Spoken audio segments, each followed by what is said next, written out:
হাড়ে ক্যান্সার আমরা হয়তোবা অনেকেই জানি না আমাদের হাড়েও ক্যান্সার হতে পারে।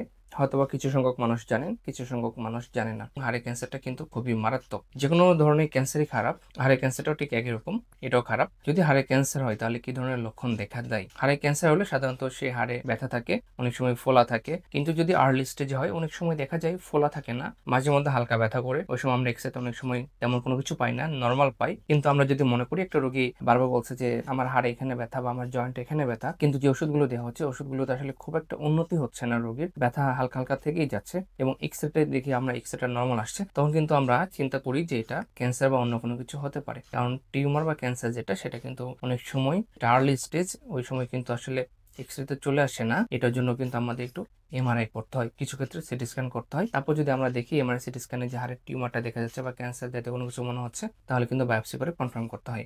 এখন যদি আপনাদের এরকম কোনো কিছু হয়ে যায় বা এরকম কোনো রোগী যদি আপনারা দেখেন, তাহলে আসলে কি করবেন? হাড়ে ক্যান্সার বা টিউমার যদি ডায়াগনোসিস হয় বা বোঝা যায় যে হাড়ে ক্যান্সার বা টিউমার আছে, তাহলে কিন্তু দ্রুত অর্থোপেডিক সার্জনের পরামর্শ নিতে হবে। কারণ ক্যান্সার আমরা জানি ক্যান্সার কিন্তু খুব দ্রুত ছড়ায় যায়। হাড়ের ক্ষেত্রেও সেম, টিউমারগুলো কিন্তু বা ক্যান্সার সেলগুলো যেগুলো, সেগুলো দ্রুত ছড়ায় যায়। সুতরাং এই ধরনের রোগী পেলে অবশ্যই দ্রুত অর্থোপেডিক সার্জনের কাছে নিয়ে আসতে হবে। যদি সময় মতো আর্লি অবস্থায় চিকিৎসা করা যায়, তাহলে কিন্তু হাড়ের ক্যান্সার থেকে মুক্তি পাওয়া সম্ভব। কিন্তু যদি ক্যান্সারটা ছড়ায় যায়, তাহলে কিন্তু ফেটটা খুব একটা ভালো হয় না। সুতরাং হাড়ের ক্যান্সারের বিষয়ে সচেতন থাকুন, আর এই ধরনের কোনো রোগী পেলে দ্রুত অর্থোপেডিক সার্জনের পরামর্শ নেবেন। ধন্যবাদ সবাইকে। আসসালামু আলাইকুম।